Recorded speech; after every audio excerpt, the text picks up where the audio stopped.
नमस्कार दोस्तों, मैं हूं Rahul Patel. Welcome back to the channel. दोस्तों कैसे हो आप लोग? बढ़िया होंगे। आज का टॉपिक भी एकदम बढ़िया है। बढ़िया इन्फॉर्मेशन आपके लिए लेकर के आया हूं मैं। जिनको इंजीनियरिंग नहीं करनी है लेकिन जो ढूंढ रहे हैं कि भैया ऐसी कौन सी फील्ड है जिसमें एक्चुअली इंजीनियरिंग ना करनी पड़े और जिसमें हमको ग्रोथ मिले, तो आज का टॉपिक उसी पे डिपेंड है। वीडियो को ध्यान से देख लेना, स्टार्ट टू एंड तक ध्यान से देखना, आपको बढ़िया इन्फॉर्मेशन मिलेगी दोस्तों, है ना। तो चलिए दोस्तों आगे बढ़ते हैं। तो आज का टॉपिक है दोस्तों जियोलॉजिस्ट के बारे में। अगर आपने सुना नहीं होगा या किसी ने सुना भी होगा, एकदम बढ़िया इंफॉर्मेशन है, बढ़िया फील्ड है। तो जियोलॉजिस्ट हम बात करते हैं कि जियोलॉजिस्ट क्या है। तो जियोलॉजिस्ट जो है जिसमें एक्चुअली अर्थ स्ट्रक्चर जो है, अर्थ स्ट्रक्चर का स्टडी किया जाता है। बाद में उसका कंपोजिशन, अर्थ का कंपोजिशन क्या है, अंदर क्या क्या है, ऑयल एक्सप्लोरेशन क्या है, कैसे कर सकते हैं, किस तरह से कर सकते हैं। अभी जो बड़ी बड़ी कंट्रीज है जहां पे ऑयल एक्चुअली एक्सप्लोर होता है, वहां पे जियोलॉजिस्ट का काम होता है दोस्तों। तो oil exploration, earth structure, study of earth structure, उसका कंपोजिशन। बाद में है अर्थक्वेक। अर्थक्वेक का क्या हालत है, अर्थक्वेक कब होने वाला है, कहां पे होगा, अर्थक्वेक के बाद टाइम पे कैसे स्ट्रक्चर चेंज होता है धरती का, है ना। ये सारे जो मतलब पॉइंट्स है, जो कंपोजिशन है, जो स्टडी है, वो होता है जियोलॉजिस्ट का। बाद में है वोल्केनो, है ना। इस तरह की जो नेचुरल कैलामिटीज है, जो धरती के अंदर होने वाली नेचुरल कैलामिटीज है, उनको स्टडी करना मतलब जियोलॉजिस्ट का काम होता है दोस्तों। मेनली आप समझ लीजिए कि अगर आपको ऑयल एक्सप्लोरेशन में जाना है, मतलब ऑयल आपको ढूंढ के निकालना है, जहां पे धरती के अंदर ऑयल कहां पे है, वो ढूंढने का काम किसका है भैया? जियोलॉजिस्ट का है। तो इसी को बोलते हैं जियोलॉजिस्ट फील्ड, है ना। तो ये एक बढ़िया इंफॉर्मेशन है। अभी आपको बता देंगे कि जियोलॉजिस्ट मतलब कहां कहां पे काम करते हैं। तो पहला जो है अभी geologist survey of India, GSI में आप काम कर सकते हो, गवर्नमेंट है। ओएनजीसी में आप काम कर सकते हो, कोल इंडिया में आप काम कर सकते हो, है ना। ओएनजीसी में तो बढ़िया रिक्वायरमेंट होती है दोस्तों। अगर आपका मतलब सपना है कि मुझे ओएनजीसी में काम करना है, गवर्नमेंट फील्ड में काम करना है, तो आप ओएनजीसी, आप जियोलॉजिस्ट का कोर्स कर सकते हो। बाद में है दोस्तों मिनरल एक्सप्लोरेशन कारपोरेशन। मैंने आपको बोला है कि ऑयल एक्सप्लोरेशन में अगर आपका करियर बनाना है तो ये that is a very big field actually. बाद में रिलायंस, है ना। रिलायंस में जाने का किसका सपना नहीं होता। बहुत बड़ी कंपनी है, अगर आपको वहां पे जॉब मिलती है तो बढ़िया ग्रोथ भी मिलेगी दोस्तों। तो अगर आपको रिलायंस में जाना है तो geologist is also a very very very good field. बाद में है दोस्तों इसरो में आप काम कर सकते हो, डीआरडीओ में काम कर सकते हो। मतलब बढ़िया बढ़िया कंपनीज जो है वहां पे आपको जॉब मिल सकती है दोस्तों, वहां पे आप अपना करियर बना सकते हो। फिर अब हम बात करेंगे कि इलिजिबिलिटी क्राइटेरिया क्या है अगर आपको जियोलॉजिस्ट बनना है। देखो दोस्तों, जियोलॉजिस्ट करने के लिए इसका इंजीनियरिंग ब्रांचेस अवेलेबल नहीं है ज्यादा, है ना। तो उसकी भी बात करेंगे हम अभी। आपको जो है मतलब इसका इलिजिबिलिटी क्राइटेरिया, एक तो पहला जो है आपको 12 साइंस होना चाहिए, आपका पीसीएम ग्रुप होना चाहिए। बायोलॉजी है तो भी चलेगा, है ना। तो पीसीएम भी ग्रुप आपका होना चाहिए, मतलब फिजिक्स, केमिस्ट्री और मैथमेटिक्स। ये हो गया एक पहला क्राइटेरिया। दूसरा जो है दोस्तों, आपको इसमें बीएससी इन जियोलॉजी करना पड़ेगा। यस, आपको इसमें इंजीनियरिंग करने की जरूरत नहीं है, आप इसमें बीएससी कर सकते हो। उसके बाद में आप एमएससी कर सकते हो, BSc in geology, MSc in geology, है ना। इस तरह से मतलब बीएससी आपका 3 साल का हो गया, उसके बाद में आप एमएससी करोगे मास्टर डिग्री साइंस में, तो वो है 2 साल का, मतलब 5 ईयर्स का ये रहेगा दोस्तों, है ना। तो ये है मतलब आप एमएससी, अगर आप एमएससी जियोलॉजी करते हो, देखो बीएससी आप करोगे जियोलॉजी में तो भी आपको बढ़िया ग्रोथ है मार्केट में, है ना। खास करके ज्यादा रिक्वायरमेंट बीएससी वालों की ही होती है। लेकिन अगर आपको उसमें मास्टरी करनी है तो आप एमएससी इन जियोलॉजी कर सकते हो और उसके बाद में आप जॉब ढूंढ सकते हो। आपको 100% जॉब मिलेगी दोस्तों। इसमें करियर है, इसमें रिक्वायरमेंट होती है मार्केट में, है ना। बढ़िया बढ़िया मतलब जो एक्सपर्ट लोग हैं उनकी हमेशा रिक्वायरमेंट होती है। तो ये एक पॉइंट है।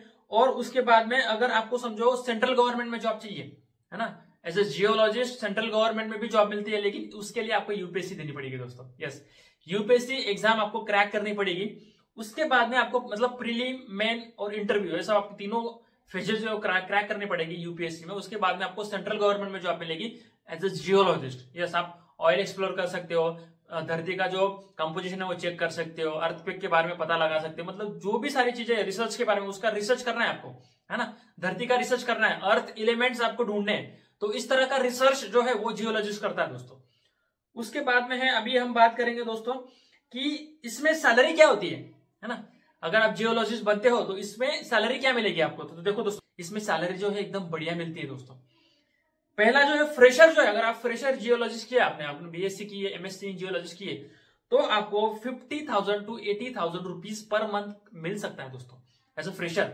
It also depends on company. अगर आप रिलायंस में लगते हो, ओएनजीसी में लगते हो, तो भैया ज्यादा भी मिलेगा, है ना। तो यही एक फायदा है। मतलब जियोलॉजिस्ट ब्रांच जो है इसमें कम एक्सपर्ट्स होते हैं, कंपनीज को मिलते नहीं एक्सपर्ट, और रिक्वायरमेंट भी ज्यादा होती है दोस्तों। तो ये एक आप पॉइंट ध्यान में रख लीजिए। अगर आप फ्रेशर हो तो आपको 80K तक आपको गवर्नमेंट जॉब अगर लगती है तो उसमें मिल सकता है। प्राइवेट जॉब में भी अगर 30K टू 70K मतलब 70,000 तक आपको सैलरी मिलेगी इसमें। बाद में अगर आपका एक्सपीरियंस होता है 3 साल का अगर एक्सपीरियंस हो गया तो उसके बाद में गवर्नमेंट में आपको 1.5 लाख तक सैलरी मिलेगा, 1.5 लाख पर मंथ का सैलरी इसमें मिलेगा। फिर है अगर आप प्राइवेट अगर आप जॉब करते हो इसमें तो आपको 1 लाख तक सैलरी इसमें मिलेगा, 2 साल का 3 साल का एक्सपीरियंस है तो, है ना। तो मतलब गवर्नमेंट में भी इसकी रिक्वायरमेंट होती है और प्राइवेट में तो बहुत ज्यादा रिक्वायरमेंट है। अगर आपको ऐसा करना है कि मुझे गवर्नमेंट एग्जाम नहीं देनी है ना, गवर्नमेंट जॉब नहीं करना है, तो आप प्राइवेट में इसका जॉब पा सकते हो दोस्तों। प्राइवेट में भी रिक्वायरमेंट है प्राइवेट कंपनीज में। ओके, अभी इसके बारे में हम जानेंगे कि भैया यहाँ की मतलब इंडिया में कॉलेजेस कौन कौन से हैं, आप कहाँ से जियोलॉजी का कोर्स कर सकते हो। तो मेनली जो है बढ़िया कॉलेज जो है IIT खड़गपुर, मतलब जितनी भी IITs है उन सारी IITs में ये जियोलॉजी का कोर्स प्रोवाइड किया जाता है दोस्तों। IIT रुड़की, बनारस, बाद में है बनारस हिंदू यूनिवर्सिटी, है ना, वाराणसी बनारस हिंदू यूनिवर्सिटी जो है, यहाँ पे भी आपको जियोलॉजी का कोर्स मिलेगा। फिर है दोस्तों Indian institute of science Bangalore, Indian institute of science Bangalore में जियोलॉजी का कोर्स प्रोवाइड किया जाता है दोस्तों। फिर है प्रेसिडेंसी यूनिवर्सिटी कोलकाता से अगर आप हो कोई तो आप यहाँ पे प्रेसिडेंसी यूनिवर्सिटी चेक कर सकते हो, वहां पे जियोलॉजी एज ए जियोलॉजिस्ट आप कोर्स कर सकते हो 3 साल का। फिर है यूनिवर्सिटी ऑफ दिल्ली, है ना, दिल्ली से अगर आप हो तो दिल्ली में भी आप चेक कर सकते हो, यूनिवर्सिटी ऑफ दिल्ली में ये कोर्स प्रोवाइड किया जाता है। बाद में है जादरपुर यूनिवर्सिटी कोलकाता। फिर है फर्ग्यूसन कॉलेज पुणे, अगर कोई महाराष्ट्र से है तो फर्ग्यूसन कॉलेज में ये प्रोवाइड किया जाता है कोर्स जियोलॉजी का। तो इसमें आपको BSc करनी पड़ेगी, फिर MSc करनी पड़ेगी, है ना। तो अभी क्या है कि अगर आपको BSc MSc नहीं करनी, इसमें बीटेक करना है, तो मैं एक बात बता दूं कि बीटेक के लिए इसके कॉलेजेस बहुत कम है दोस्तों, गिने चुने कॉलेजेस है जो बीटेक प्रोवाइड करते हैं जियोलॉजी में। आपको अगर आप जियोलॉजिस्ट बनना है तो आप बेटर है कि आप BSc करिए, फिर उसके बाद में MSc करिए, है ना। तो अभी बीटेक तो होता है 4 साल का, अभी इसमें अगर आपको बीटेक करना है तो IIT में आपको जाना पड़ेगा, IIT में जियोलॉजिस्ट का बीटेक आप कर सकते हो। फिर है दोस्तों NIT राउरकेला में भी ये जियोलॉजी का आप इंजीनियरिंग कर सकते हो।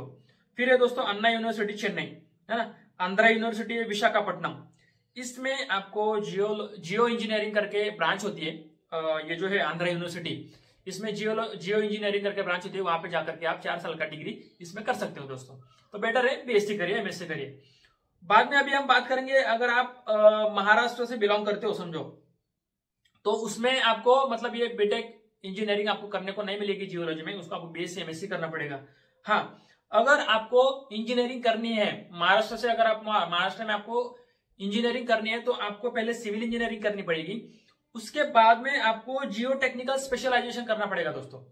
सिविल इंजीनियरिंग 4 साल का हो गया और जियो टेक्निकल स्पेशलाइजेशन 1 साल का, मतलब इसमें आपको कंबाइंड डिग्री मिलेगी दोस्तों। मतलब स्पेशली आपको जियोलॉजी का कोई इंजीनियरिंग डिग्री नहीं है, इसके लिए आपको सिविल इंजीनियरिंग करिए, उसके बाद में स्पेशलाइजेशन करिए, तो इस तरह से आप इसमें आगे बढ़ सकते हो। तो ये एक्चुअली जियोलॉजी जो ब्रांच है दोस्तों, ये लोगों को पता ही नहीं है ना। लोगों को बस इंजीनियरिंग पता है, मैकेनिकल इंजीनियरिंग, कंप्यूटर इंजीनियरिंग करना है, इलेक्ट्रिकल केमिकल इंजीनियरिंग करना है, लेकिन ऐसे भी ब्रांचेस है इस दुनिया में जहां पे आप अपना करियर बना सकते हो इंजीनियरिंग छोड़ के। मतलब आपको इंजीनियरिंग करने की जरूरत नहीं है, आप BSc करिए, MSc करिए और उसमें आप अपना ग्रोथ पा सकते हो। और सैलरी आपको जो इंजीनियर्स लोग कमाते हैं, इंजीनियर्स मास्टर्स लोग जो कमाते हैं उसकी जितनी सैलरी आपको मिलेगी, क्योंकि मार्केट में रिक्वायरमेंट बहुत ज्यादा है और बंदे कम है ना, स्टूडेंट्स कम मिलते हैं। तो that is one of the point like geologist में, इसलिए आपको मतलब हमेशा बताता हूं कि ऐसे ही आप ढूंढिए, आप मार्केट में स्कोप है भैया, ऐसा नहीं कि जॉब नहीं मिलती है, स्कोप है मार्केट में, लेकिन आपको स्पेसिफिकली वो फील्ड में जाना पड़ेगा और ढूंढना पड़ेगा कि ये मार्केट में इसकी रिक्वायरमेंट है। तो geologist also branch like that, है ना। आप जियोलॉजिस्ट बनिए, BSc करिए, उसमें 3 साल का आप BSc करते हो, उसके बाद में अगर आप जॉब करते हो तो भी आपको बढ़िया बेनिफिट है दोस्तों।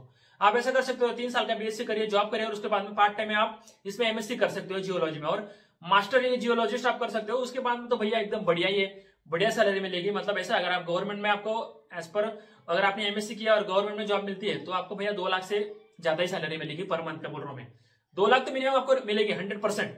मतलब देखो इतनी रिक्वायरमेंट है। तो भैया ये इन्फॉर्मेशन मुझे देनी थी। अगर आपने चैनल को सब्सक्राइब नहीं किया तो दोस्तों सब्सक्राइब करिए, क्योंकि ऐसी इन्फॉर्मेशन हमेशा मैं लेकर के आता हूँ कंप्यूटर इंजीनियरिंग, मैकेनिकल इंजीनियर्स के लिए, इलेक्ट्रिकल इंजीनियर्स के लिए, अलग अलग इंजीनियर्स फील्ड्स के लिए आपको बड़ी बड़ी इन्फॉर्मेशन में लेकर करके हूँ।